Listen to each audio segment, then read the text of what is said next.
नमस्कार, आप देख रहे हैं वाराणसी लाइव और मैं हूं मीनाक्षी।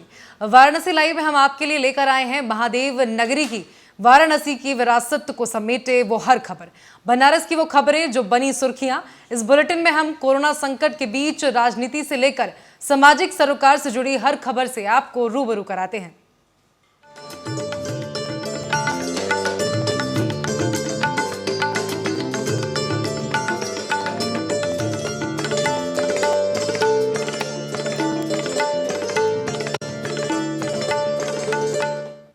चलिए बुलेटिन की शुरुआत करते हैं।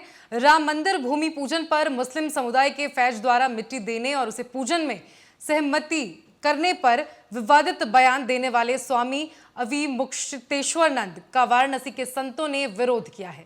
वाराणसी के संतों ने स्वामी अविमुक्तेश्वरानंद सरस्वती पर ही सवाल खड़ा कर दिया है। संतों ने कहा कि ये सब अनगढ़ बातें हैं। वहीं अखिल भारतीय संत समिति के राष्ट्रीय महामंत्री स्वामी जितेंद्रनाथ सरस्वती ने स्वामी अविमुक्तेश्वरानंद पर गंभीर आरोप लगाया है। साथ ही उन्होंने कहा कि स्वामी अविमुक्तेश्वरानंद सरस्वती आईएसआई के इशारे पर बोलने वाले कांग्रेस का एक रच्चू तोता है। बेटा यहाँ तो मतलब संसार खत्म हो गया, बस प्रकृति ही है और कुछ नहीं है, क्योंकि हमारी आदि शक्ति ने कहा था एक है वह जगत तत्व द्वितीया का मम परा। पूरे ब्रह्मांड में अकेली मैं ही हूँ, दूसरा कौन है। तो यहाँ तो सब कुछ खत्म हो गया, इसका मतलब शंकराचार्य भी खत्म हो गए, इसका मतलब काशी भी खत्म हो गई, अयोध्या भी खत्म हो गया, मथुरा भी खत्म हो गया। तो ये सब बातें अनर्गल है।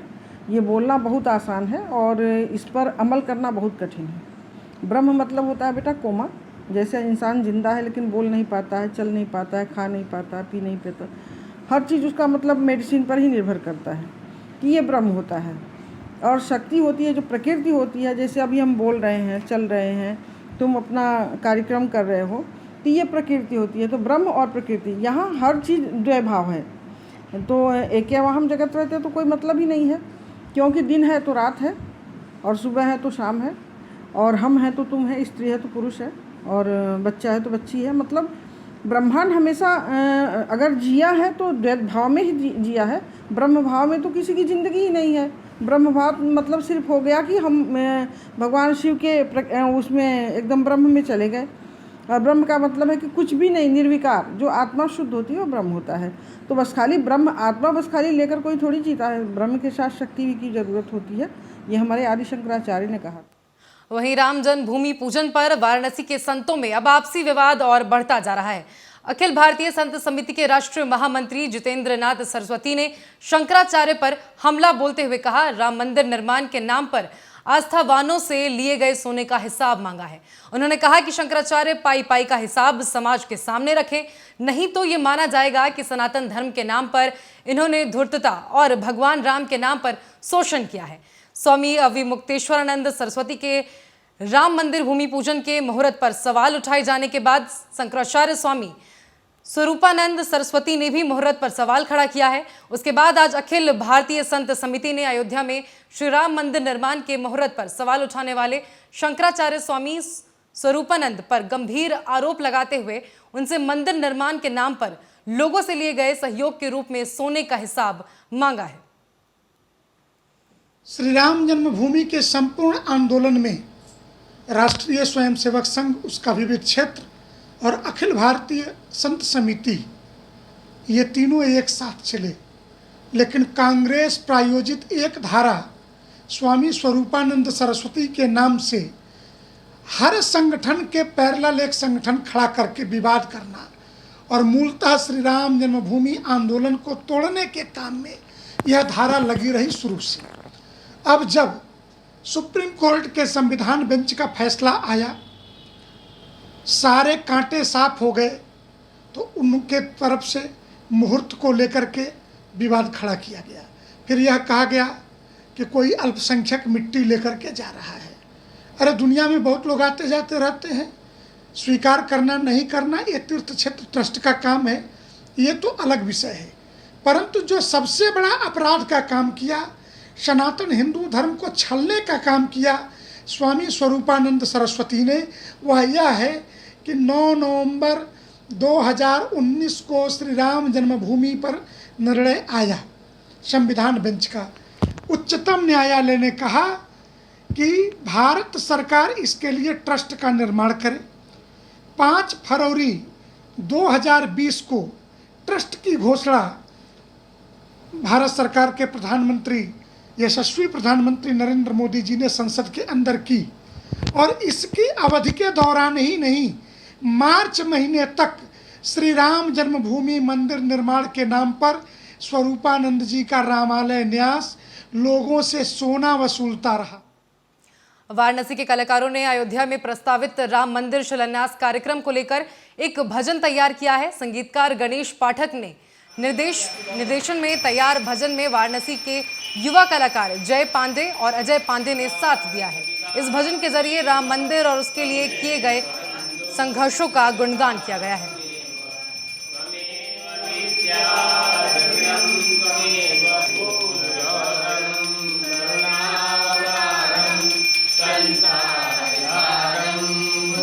शिवस्य हृदयोर विष्णु, विष्णु से हृदय शिवा। भगवान श्री राम का ये जो ऐतिहासिक कार्य होने जा रहा है भूमि पूजन का, इसमें हमारे बनारस से भगवान शंकर के प्रतिनिधि रूप में वैदिक ब्राह्मण कलश, 7 नदियों का कलश का जल लेकर, वास्तु पुरुष लेकर और सारी व्यवस्थाएं लेकर जा रहे हैं। हमारे गुरु जी गणेश्वर शास्त्री द्रविड़ जी के द्वारा 32 सेकंड का मुहूर्त दिया गया है, जो सभा में पारित हुआ है। इसी 32 सेकंड के मुहूर्त में वो भूमि पूजन होगा और हम लोगों की एकदम शुभकामना है कि जल्दी से जल्दी भगवान श्री राम का मंदिर बने। आज हम जो राम जी का मंदिर अयोध्या में बनने जा रहा है, उस उपलक्ष्य में हम ये उत्सव यहाँ पे आयोजित किए हैं और इस उत्सव में हम राम जी के गानों को गाएंगे, राम जी की रचनाओं को गाएंगे। आज इस उत्सव में मेरा भाई छोटा तबले पर श्री और मेरे साथ मेरे बड़े भाई गणेश पाठक जी, हम सब मिलके राम जी के उत्सव को यहाँ पे गाएंगे, क्योंकि बहुत दिनों से ऐसा होता था कि कब मंदिर बनेगा, कब मंदिर बनेगा, कब, वो शुभ घड़ी आ गई। इस शुभ घड़ी का आनंद आप अपने घरों में बैठ के लें। अयोध्या करती है आह्वान, ठाठ से कर मंदिर निर्माण। जय सिया राम। वाराणसी में जहां दोनों पटरी की दुकानें खुलने से व्यापारियों ने राहत की सांस ली है, वहीं कुछ व्यापारियों ने 3 दिनों तक दुकानें बंद कर विरोध भी जताया है। विरोध की वजह से मार्केट में भीड़ बढ़ती जा रही है, सड़कें जाम हो जा रही हैं। व्यापारी प्रशासन से ठोस निर्णय की आस लगा रहे हैं। व्यापारियों का कहना है कि सोशल डिस्टेंसिंग के जरिए ही कोरोना से लड़ा जा सकता है। व्यापारी प्रशासन के साथ है, लेकिन व्यापारियों के हित के बारे में प्रशासन को सोचना चाहिए। दुकानें सप्ताह में 4 दिन खोली गई हैं और जिस तरह से हम लोग मार्च महीने से अब तक सफ़र कर रहे हैं, हम लोग एक तरह से दिवालिया हो चुके हैं। व्यापारी वक्त दिवालिया हो चुका है। हफ्ते में 4 दिन 8 दिन इस तरह से दुकानें खुलती रही हैं और हम लोग को इस तरह से कमर टूट गई है। और ये जैसा इस 4 दिन हफ्ते में खोलने की बात हुई है, ये ओट चाटने वाली बात हो गई है हम लोग के लिए, इसलिए कि इतना अविवेकपूर्ण निर्णय बनारस में चल रहा है। आप देखिए, लगातार 3 दिन बंद कर देगा, लगातार 4 दिन खोल देगा। इसका कोई औचित्य नहीं था। देखिए, लगभग कोरोना महामारी के बाद या लगभग 4 महीने बाद संपूर्ण दुकान बाजार खुला है। दोनों साइड की दुकानें खुली हैं और व्यापारियों की मांग भी पिछले काफ़ी दिनों से थी कि दोनों साइड की दुकान खुली। इसके लिए मैं वाराणसी जिलाधिकारी महोदय को बहुत बहुत धन्यवाद देता हूं कि उन्होंने व्यापारियों की मांग पर यह नियम लागू किया। जिस तरह वाराणसी के डीएम माननीय कौशला शर्मा जी ने बायां दायां का और इवन नियम निकाले थे, उससे कुछ दुकानदार को तकलीफ होता था, लेकिन वो इस कोरोना की महामारी में सभी दुकानदार अपना सहयोग दे रहे थे डीएम साहब को कि इस बीमारी से कितने लोग परेशान थे और डीएम साहब को अपना सहयोग प्रदान करे थे व्यापारी भाई। लेकिन आज सभी व्यापारी खुश हैं कि 4 दिन लगातार जो डीएम साहब ने दाया बायां और इवन का समाप्त कर दिया है और सभी दुकानें अपने नियमानुसार 9 से 7 बजे तक खोलने का बोले हैं। आज हम सभी लोग खुश हैं क्योंकि ग्राहक को सामान सही समय पे नहीं मिल पाता था। एक समय बन जाता रहा, कभी बायां कभी दायां, और ग्राहक परेशान हो जाते थे कि आज बायां वाला दुकान खुला है कि दायां वाला दुकान। वाराणसी के पहाड़िया मंडी स्थित 95वीं वाहिनी केंद्र रिजर्व पुलिस बल की तरफ से दिव्यांग जनों को टाई साइकिल वितरित किया गया। वहीं सीआरपीएफ बटालियन के कमांडेंट नरेंद्रपाल सिंह ने कहा कि दिव्यांग जनों के लिए सीआरपीएफ का निरंतर प्रयास आगे भी चलता रहेगा। वहीं जिला दिव्यांग सशक्तिकरण अधिकारी राजेश शर्मा ने कहा कि सीआरपीएफ बटालियन का ये प्रयास बहुत ही सराहनीय है। जितना सहयोग हमारे विभाग का होगा और दिव्यांग जनों के लिए जो जो योजनाएं हैं उन योजनाओं के क्रियान्वयन में पूरा सहयोग किया जाएगा। ये बेसिकली सीआरपीएफ जो 95 बटालियन है उनके द्वारा ये आयोजित कार्यक्रम था। इसमें दिव्यांगजन सशक्तिकरण विभाग द्वारा जो सहायक उपकरण है दिव्यांगजनों को ये प्रोवाइड कराया गया था। खास करके सीआरपीएफ के द्वारा जो आयोजित ये बड़ी प्रशंसा का विषय है कि इन्होंने अपने सामाजिक उत्तरदायित्व के तहत दिव्यांगजनों को सीधे जोड़ने के लिए और उन्हें सरकार की योजनाओं से लाभान्वित कराने के लिए उनका यह प्रयास है। उन्होंने यह कहा है कि आगे भी इस प्रकार का सहयोग, जैसे दिव्यांगजनों का चिन्हांकन है, उनका सर्टिफिकेट बनवाना है, उन्हें सुविधाएं मुहैया कराना है। वहीं वाराणसी में अस्पताल प्रबंधन की लापरवाही के चलते गर्भवती महिला की मौत होने के बाद मृत महिला के पति को धमकी दिया जा रहा है। इस संदर्भ में मृत महिला के परिजन आज पुलिस कप्तान से मिलकर उन्हें पत्रक दिया। प्राप्त जानकारी के अनुसार मंडुवाडिया थाना अंतर्गत महेशपुरी निवासी पंकज कुमार की गर्भवती पत्नी की मौत मंडुवाडिया क्षेत्र के एक प्राइवेट चिकित्सालय में बीते 8 मई को हो गई थी।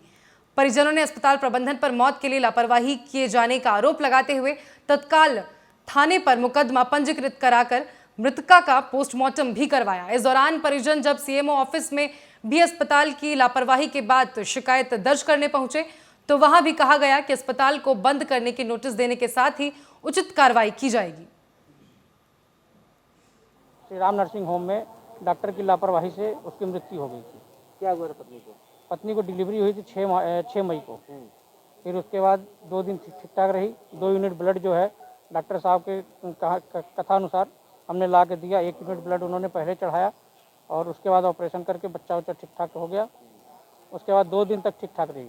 उसका तीसरे दिन जो है कि ब्लड को जो बोले कि अचानक से कि वो रखा हुआ है उसको चढ़ा दिया जाए। चढ़ाते समय मात्र 20 मिनट में ब्लड चढ़ा दिया गया, जिसकी वजह से हमारी पत्नी की मृत्यु हो गई। फिर क्या किया डॉक्टर ने बोला? उसके बाद पोस्टमार्टम के लिए हमने कराया कि भाई पोस्टमार्टम कराया जाए। तो पोस्टमार्टम हाउस भी डॉक्टर साहब मैनेज करने के लिए पहुंचे हुए थे। हमारे विवेचनाधिकारी अजय कुमार यादव, लहरतारा पुलिस चौकी इंचार्ज, उनको बोला गया कि जो है कि वहाँ का वीडियो जो है सीसी फुटेज उसको ले लीजिए अपने अंदर में, लेकिन आज तक नहीं लिए हो। और विवेचना तीसरा के जांच जो होता है वो अभी तक नहीं कराया गया। तीसरा 3 महीने लगभग। सीओ चेतगंज अनिल कुमार ने आज हुकुलगंज स्थित गैंगस्टर एक्ट में वंचित आरोपियों के मकान का कुर्की जब्त किया। जब कई थानों की फोर्स कुर्की की कार्रवाई करने गैंगस्टर के मकान पर पहुंची तो गैंगस्टर एक्ट में वंचित आरोपी के परिजन पहले से ही मुख्य द्वार पर 2-2 ताले लगाकर फरार हो गए थे, जिस पर मौके पर पहुंचे शिवपुर के थानाध्यक्ष नागेश सिंह ने लोहे के रॉड से पहले आरोपी के द्वार लगाया गया ताला तोड़ा। अंदर जाकर तलाशी की प्रक्रिया पूरी करने के बाद पुलिस विभाग का ताला लगाते हुए सीलिंग की कार्रवाई की।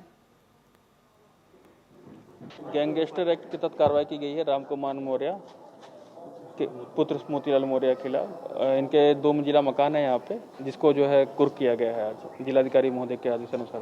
पूर्व में जो है जुआ वाले है नहीं है, हाँ जुए का ये चलाते थे वो, और उसी जुए के अपराध से ही इन्होंने इतनी बड़ी संपत्ति इकट्ठा की थी। गैंगस्टर इनके ऊपर कायम हुआ और गैंगस्टर एक्ट के तहत इनके खिलाफ जो है 14 की कार्रवाई की गई। जो जुआ और चीज़ों से अपराध करके जो संपत्ति अर्जित किए हैं उनकी कुर्की आज की जा रही है जिलाधिकारी महोदय का। भाई बहन के प्रेम और स्नेह का पर्व रक्षाबंधन 3 अगस्त को मनाया जाएगा। इस बार पीएम मोदी के आत्मनिर्भर भारत के आह्वान पर जहां देश में स्वदेशी को अपनाने और चीनी सामानों के बहिष्कार का अभियान चल रहा है, वहीं पीएम मोदी के संसदीय क्षेत्र वाराणसी में भी मेक इन इंडिया के तहत काशी की होनहार बेटी ने इस रक्षाबंधन एक ऐसी स्मार्ट राखी तैयार की है जो मुसीबत पड़ने पर एक सिग्नल से भाइयों तक मैसेज पहुंचा सकता है। चाइनीज प्रोजेक्ट को बायकॉट करने के लिए अशोका इंस्टीट्यूट की पूर्व इलेक्ट्रॉनिक्स इंजीनियरिंग की छात्रा अंजलि श्रीवास्तव ने स्मार्ट राखी बनाया है। अंजलि ने बताया कि जैसा कि रक्षाबंधन के त्यौहार पर एक भाई अपनी बहन को जिंदगी भर रक्षा करने का वादा करता है, उसी रिश्ते को और मजबूत करने के लिए मैंने थोड़ी टेक्नोलॉजी का इस्तेमाल किया है। जी, अभी हम देख रहे हैं रक्षाबंधन आने वाला है। इसी को सोच के मैंने, जैसे कि हम देखते हैं कि भाई अपनी बहन से वादा करता है ज़िंदगी भर रक्षा करने के लिए, इसी में मैंने थोड़ी टेक्नोलॉजी का यूज़ करके इस रक्षाबंधन को और स्पेशल किया है, ताकि अगर किसी भी कोई भी बहन अपने भाई को राखी बांधती है तो वो टेक्नोलॉजी के थ्रू भी उसकी रक्षा कर सकता है। जी, ये स्मार्ट राखी मैंने बनाया है, जिससे कि कभी भी बहन कहीं भी जाती है, कभी भी किसी पैनिक सिचुएशन में पड़ती है, तो अपने पास किसी भी ब्रेसलेट या उसके चूड़ी में एक छोटी सी स्विच होगी, उस छोटी सी स्विच दबाते ही अपने भाई के राखी में उसकी एक वाइब्रेट सिग्नल चला जाएगा और इसके थ्रू वो ऑडियो के थ्रू से बात भी कर सकती है। जी, अभी जैसा कि देख रहे हैं, महिलाएं हमारे भारत में बहुत कम सुरक्षित हैं। कई जगह हम ऐसे आए दिन ऐसे केसेस सुनते रहते हैं कि कहीं भी कुछ भी उल्टा सीधे होते रहते हैं, तो इस चीज़ को सोच के मैंने इस पे काम किया है। और एक और हमारा कॉन्सेप्ट था इस राखी का, इस पे मैंने बच्चों के लिए भी राखी बनाई है। जैसा कि हम देख रहे हैं, कई बार बच्चे अगवा भी बहुत होते हैं। अगर हमारा भाई बहुत छोटा है, 1 से 2 साल का है, और अगर वो खेलते-खेलते बाहर चला जाता है गेट के, तो उसके अगर वो जैसे ही घर क्रॉस करता है हमारा, वैसे ही हमारे घर पे बज़र बजने लगेगा। उसकी राखी में उसके हमने ऐसे सिग्नल लगाया है कि वो घर से बाहर जाएगा तो हमारे घर पे पता चल जाएगा। इसी के साथ फिलहाल इस बुलेटिन में बस इतना ही। आप देखते रहिए APN।